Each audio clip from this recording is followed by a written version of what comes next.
tous et bienvenue dans ce 5e épisode de la série où j'écris un roman avec vous en 6 mois. Ce que j'ai fait dans ce 5e épisode, c'est que j'ai rédigé une partie de la scène numéro 2, donc de la suite de mon manuscrit. J'ai avancé sur mes idées et j'ai même trouvé un nom à ce personnage, ce fameux personnage P3, qu'on appelle P3 déjà maintenant depuis plusieurs semaines. Et aujourd'hui, il aura enfin trouvé son prénom. Et ça va apparaître au fil de mon écriture. À un moment donné, voilà, je lui ai trouvé un prénom. Et aussi, en parlant de prénom, merci aux commentaires que j'ai reçus donc, sur cette vidéo qui m'ont permis de sélectionner le prénom de la cité monde dans laquelle Sora, Nathan et P3, dont vous allez bientôt découvrir le prénom, vivent. Et donc j'ai trouvé ce prénom, le nom de cette cité monde, et je l'ai appelé Cérésia. Et donc merci à Afro-Herbaliste de m'avoir donné toutes ces propositions de noms pour cette cité monde. Et Cérésia, ça me va très très bien. Et maintenant, on va passer sur mon écran pour voir les avancées. Ce que je vais faire là, c'est que je vais prendre scène par scène sur mon document où j'ai travaillé la dernière fois et ensuite je vais les rédiger une par une. Enfin, le maximum de ce que je peux rédiger en rapport avec cette scène. Donc je vais reprendre ici. Donc déjà, j'ai ajouté des choses par rapport à la dernière fois. J'ai ajouté des choses, donc j'ai ajouté un dialogue en fait, un dialogue qui va un peu mettre l'ambiance du roman et surtout de l'épreuve, qui va préparer l'épreuve et qui va montrer un peu l'état d'esprit de certains personnages de ce monde et surtout ce qu'ils pensent au niveau de l'épreuve. Donc voilà, je vais commencer ma scène. Là, je vais me mettre dans les yeux de Sora et en fait, je pense que Sora va se réveiller le jour où elle doit préparer ses affaires pour partir, parce qu'ensuite, quand ils iront à la foire et qu'elle sera sélectionnée et qu'elle devra aller dans une cité, c'est là qu'elle va quitter ses parents. Donc, en fait, je pense que je vais instaurer un peu pas de nostalgie, peut-être un peu de tristesse ou alors de l'appréhension. Je ne sais pas encore, mais bon, je vais me glisser dans la peau de Sora et je vais rédiger cette partie-là.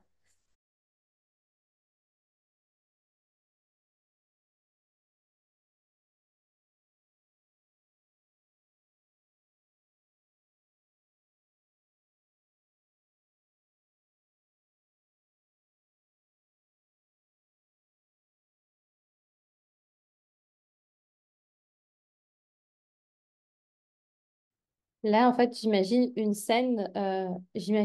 pièce. Bon, je reviendrai plus tard.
Ok, alors là, on a fini d'écrire cette scène.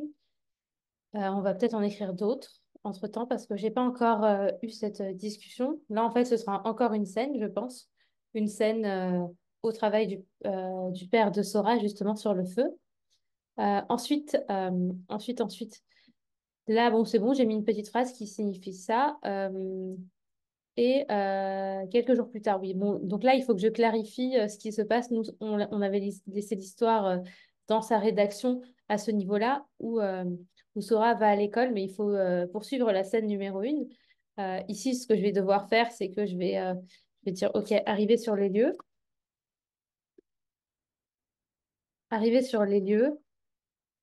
du feu.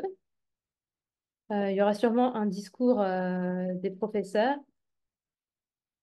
qui vont sûrement leur dire de rentrer chez eux ou autre chose.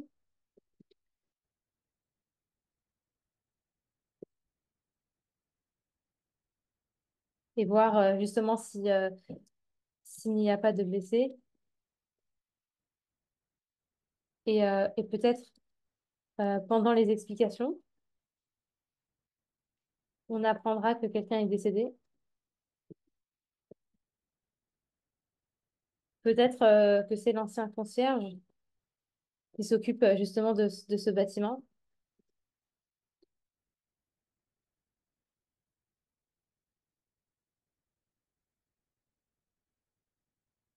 Mais dans tous les cas, nous, on devra donc expliquer tout ça et ensuite les conséquences.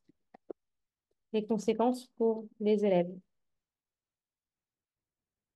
Voilà, donc il y a ces trois éléments-là que je vais devoir écrire pour compléter cette scène-là.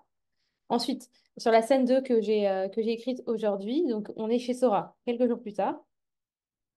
Je me suis mise dans le point de vue de Sora, donc quand elle se réveille, le jour, là on se situe, c'est le jour juste avant, le jour du départ. Donc on est J-1 du départ pour la cité du partage. Ah oui, donc cette cité-là, la cité qui accueille toutes les autres cités pour justement ensuite permettre aux élèves d'aller dans chacune des cités, donc la cité du partage. Alors, ce que je mets en vert, c'est bien sûr, encore une fois, toutes les choses que je vais devoir ensuite rechercher et fixer, mais pour l'instant, je l'appelle comme ça. Donc, voilà, on est quelques jours plus tard après le feu. Et ensuite, on est quand même J-1 par rapport au départ pour la cité du partage pour passer les épreuves.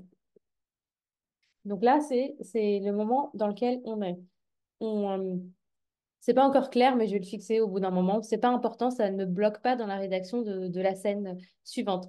Donc là, la scène que j'ai rédigée, là, on se trouve chez Sora. Chez Sora, donc j'ai introduit deux personnages adultes, ses parents. Je n'aurais pas trouvé de prénom encore, mais je ne sais pas si c'est pertinent ou pas. Je regarderai plus tard, mais c'est pas important. Ce que je voulais faire, c'était amener son quotidien, à la fois son quotidien, en même temps des informations sur son monde, comme quand c'est et sur la culture de ce monde, ce que les gens font, dans quel genre de maison ils habitent. Là, je sais que je vais devoir ajouter peut-être de la description un peu du lieu. Là, je n'ai absolument pas décrit de lieu. J'ai juste dit qu'il y avait une fenêtre avec des rayons du soleil qui tapait sur le mur d'en face, qu'elle dormait dans une chambre qui n'est pas dans le salon. Donc, ça donne une certaine idée de l'arrangement, de l'agencement de leur maison. Je sais qu'ils ont un jardin. J'ai précisé que dans ce monde, tout le monde avait un jardin parce qu'on est dans une cité justement qui est la cité de l'agriculture, des plantes, des forêts peut-être, je ne sais pas encore. J'ai adopté le nom Cérésia pour cette cité-là. Cérésia, on me l'a conseillé donc en commentaire sur YouTube. J'ai trouvé ça très très joli.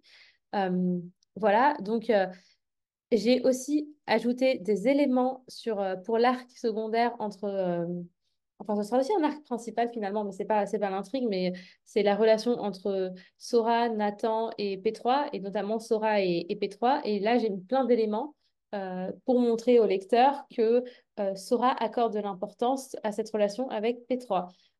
J'ai également parlé un peu de ses souvenirs, de la manière, de la relation qu'elle avait avec eux dans le sens où ils sont voisins et leurs jardins sont collés l'un à l'autre et, euh, et il y a un passage donc entre les deux. Et voilà, donc je me suis vraiment plongée dans la tête de Sora, j'ai essayé de voir le monde à travers ses yeux.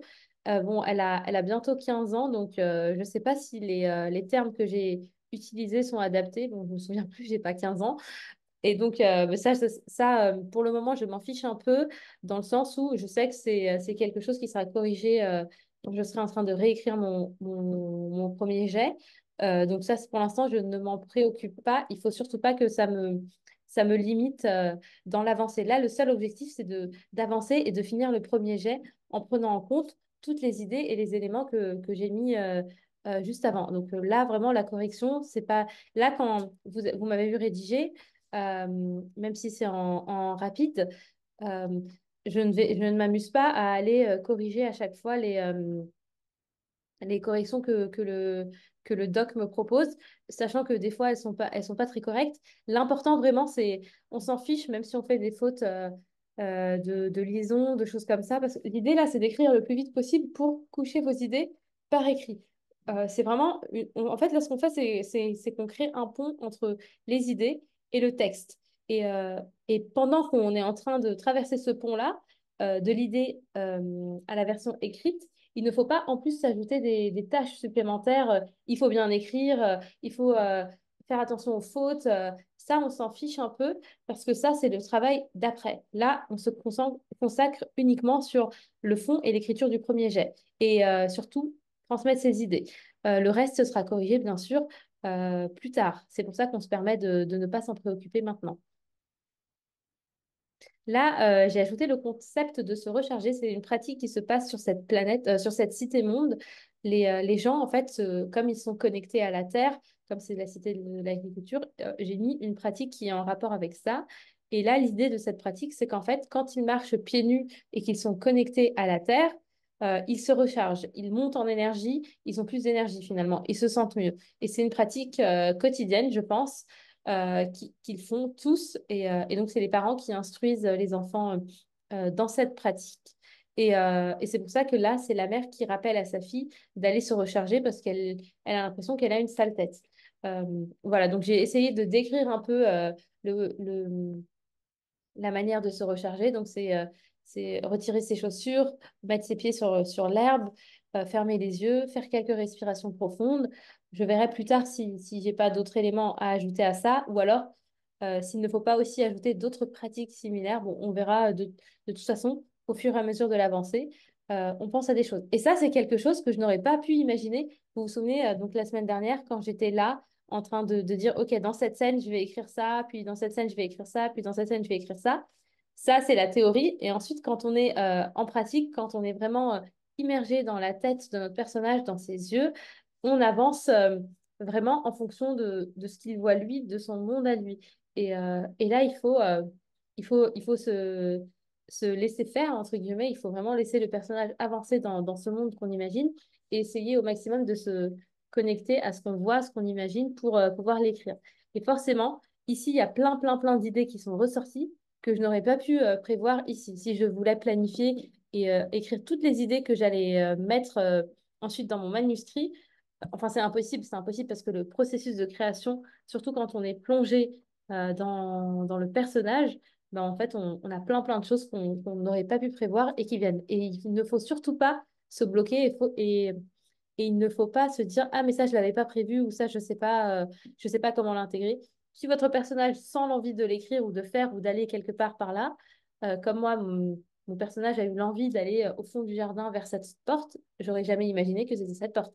Et, euh, et si je devais, moi, placer géographiquement dans mon monde la maison de Nathan P3 et la maison de Sora, je ne les aurais peut-être pas mises l'une à côté de l'autre. Mais bon, là, c'est venu comme ça. Donc, je le laisse jusqu'à ce que je trouve une meilleure idée. Mais pour l'instant, ça me convient très bien. Et puis, au final, c'est pas quelque chose de très important par rapport à mon intrigue. Donc, je sais pas. Si Sora voit les choses comme ça, bah écoute, je suis, je suis Sora et on verra jusqu'où ça va me mener. Une autre chose que je fais régulièrement à chaque fois que j'écris, c'est que dès que j'ai une idée, mais je sais pas trouver le nom, je sais pas trop comment l'exploiter parce qu'il me manque justement des connaissances sur cette thématique, sur ce sujet-là. Je le mets en vert et je me dis, OK, j'irai chercher plus tard. Et donc là, par exemple, je peux m'amuser à aller chercher le nom, par exemple, ici, d'une plante qui aide à réduire ou à dormir ou à réduire le stress. Et là, j'ai encore deux options qui s'offrent à moi. Ok, est-ce que je prends une plante de notre monde à nous qui est vraiment connue pour ça, pour la détente? Là, j'ai juste à aller ouvrir une boîte de tisane et d'infusion et regarder celles qui disent, je sais pas, nuit calme ou des trucs comme ça et voir quelle est la plante qui a un rôle là-dessus. Je peux le chercher sur Internet ou alors je peux tout simplement inventer le nom d'une plante et ça va contribuer à enrichir mon monde. Je ne sais pas encore, mais de toute façon, ce que je sais, c'est que c'est pas maintenant que je vais le faire. Ça, je le ferai plus tard, je le ferai dans une phase de réécriture ou alors tout au long du texte, parce que peut-être que je serai inspirée. Mais là, sur le moment, mon objectif, c'est vraiment faire avancer, écrire mes scènes et faire avancer. Parce que je suis déjà à la septième semaine, donc 27 mai, septième semaine. Donc, je ne peux pas m'éparpiller là-dessus. Il faut que j'avance vraiment sur mon manuscrit. Il faut que j'écrive des choses. Il faut que je fasse avancer mes personnages, mon intrigue. Et donc, toutes les recherches, c'est pour plus tard. Mais certains d'entre vous ne fonctionnent pas comme ça et il ne faut pas faire comme moi juste parce que c'est la stratégie que j'adopte. Moi, c'est parce que je me connais. Quand j'écris, j'ai tendance à m'éparpiller quand je vais faire des recherches. Mais il y a certaines personnes qui sont très, très disciplinées là-dessus et qui vont juste faire la petite recherche dont ils ont besoin. Et ensuite, ils trouvent ce qu'il leur faut et ils retournent sur leur manuscrit. Moi, j'ai tendance à me perdre. Il y a beaucoup de personnes qui se perdent aussi. Donc, pour les personnes qui ont tendance à se perdre comme moi, ne vous faites pas piéger. Mettez-le d'une autre couleur et laissez ça à un autre moment. À un autre moment où vous allez justement faire toutes ces recherches d'un coup. Et comme vous aurez plein de recherches, et que ça fera quand même une liste assez longue, vous allez voir que vous n'allez pas vous éparpiller parce que votre objectif, c'est de finir la liste. Et au bout d'un moment, ça va même vous prendre tellement de temps que vous allez avoir tendance à être très efficace et aller droit au but, droit vers l'information que vous cherchez. Et voilà, donc, testez un peu ce qui fonctionne pour vous et faites au mieux pour vous. Et donc, moi, je vais continuer là. Donc, j'ai ma scène numéro 2 qui est longue en fait. Ce que je remarque, c'est que je n'ai pas pu parler de tout ce que j'avais l'intention de mettre dans la scène numéro 2. Donc en fait, cette scène numéro 2, elle va peut-être se transformer en scène numéro 2, 3 et peut-être 4. Et quand je reviens ici, ma scène, euh, ma scène numéro 3, en fait, ce sera peut-être la quatrième, la cinquième, la sixième. Parce que là, je me rends compte, c'est que là, ok, je raconte ce qui se passe chez Sora, je vais pas aller raconter ce qui se passe chez Nathan, en fait. C'est deux scènes qui sont, enfin, deux scènes, deux groupements de scènes qui sont assez similaires. Et, euh, et pour une raison de rythme, je ne vais pas les placer l'une après l'autre. Parce que on parle à peu près de la même chose, sauf que c'est dans deux familles différentes, mais deux familles qui sont dans le même monde. Et donc, en fait, non, il faut que je mette quelque chose de plus intéressant. Enfin, je ne dis pas que c'est pas intéressant, mais il faut que je mette, ajouter une scène dynamique. Peut-être une scène qui se passe dans un autre monde, je sais pas. Peut-être une scène avec P3.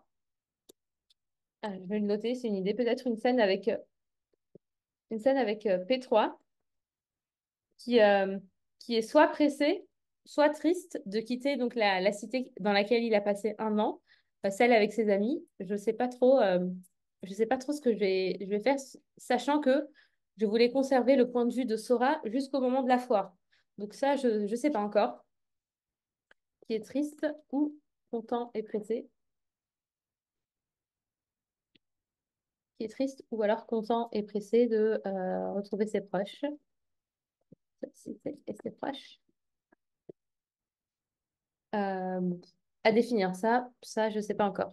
Mais c'est vrai que là, c'est sûr que je ne vais pas mettre les scènes avec Sora chez elle et juste après les scènes avec Nathan. Ou alors peut-être que cette scène-là avec Nathan, ça se déroulera à l'extérieur et pas chez lui. Sachant que Nathan, lui, n'a pas 15 ans et lui, il ne va pas aller passer une épreuve parce qu'en fait, il a déjà passé il y a 2 ans, je pense. Oui, oui, parce qu'il a un an de plus que son frère P3. Et P3, il faut vraiment que je lui trouve un prénom. Je vais l'appeler, allez, appelons-le Mehdi. Voilà, c'est bon. Plus de P3. Enfin! Ça commençait un peu à me perturber d'appeler quelqu'un P3. J'arrivais pas à lui mettre comment ça s'écrit, Mehdi? M-E-D. Je sais plus, j'irai vérifier. Euh, je crois que c'est comme ça. en fait, je me suis aperçue là, quand je rédigeais ce texte, c'était qu'à chaque fois que je mettais P3, j'avais du mal à mettre une image, un physique sur ce personnage et ça me bloquait un peu. Même si je peux aller très très loin. Une fois, j'ai presque fini mon premier jet sans trouver de nom à un de mes personnages. Mais celui-ci, en fait, plus j'avance dans mon histoire et dans ce que j'arrive à voir à travers Sora, et plus en fait Sora accorde de l'importance à P3, et plus P3, il ne peut plus s'appeler P3. En fait, il lui faut un prénom, un prénom d'humain parce que autrement, j'ai du mal à le visualiser. Donc là, c'est bon, je vais trouver un prénom. Ok, super. Et donc, c'est bon, maintenant, on n'a plus de P3. Génial.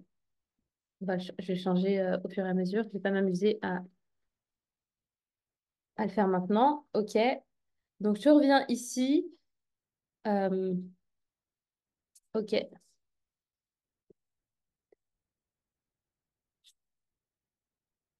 bon, j'ai dit que je n'allais pas le faire et je commence à le faire. Donc, je continue. Euh, Voilà, donc là, je vais ajouter une scène peut-être avec Mehdi qui est triste ou content. Et pressé de. C'est un peu. Peut-être que je vais m'amuser à faire des sentiments contraires et opposés entre Sora et lui. Sora qui a peur de quitter sa cité monde et qui a peur de se retrouver dans une autre cité monde avec des inconnus. C'est un peu. À 15 ans, c'est un peu le. À 14 15 ans, c'est un peu quand on quitte le collège et quand on va au lycée.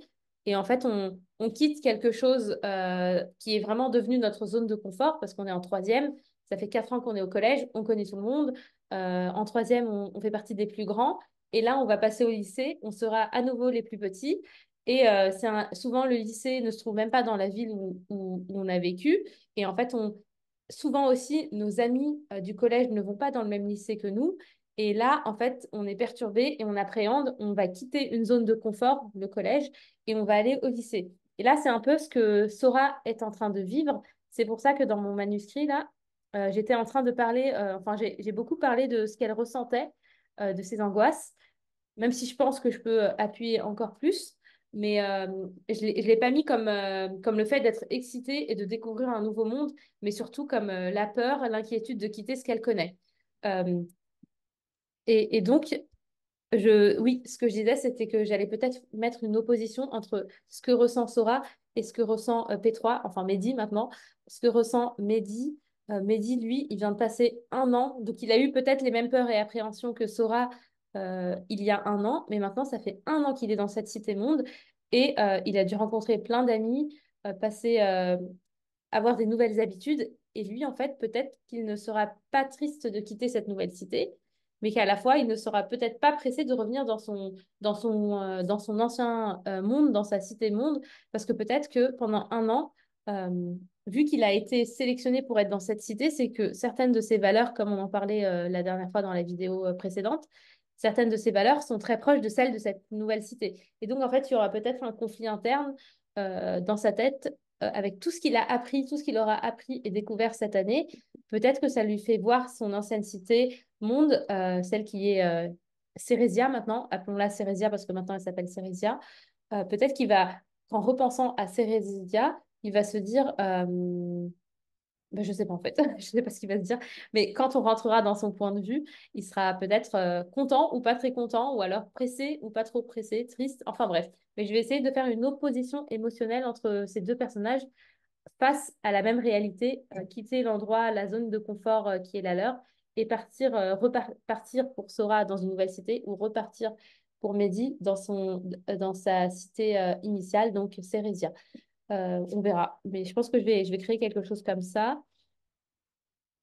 Ensuite. Nathan, on n'en entend pas encore parler.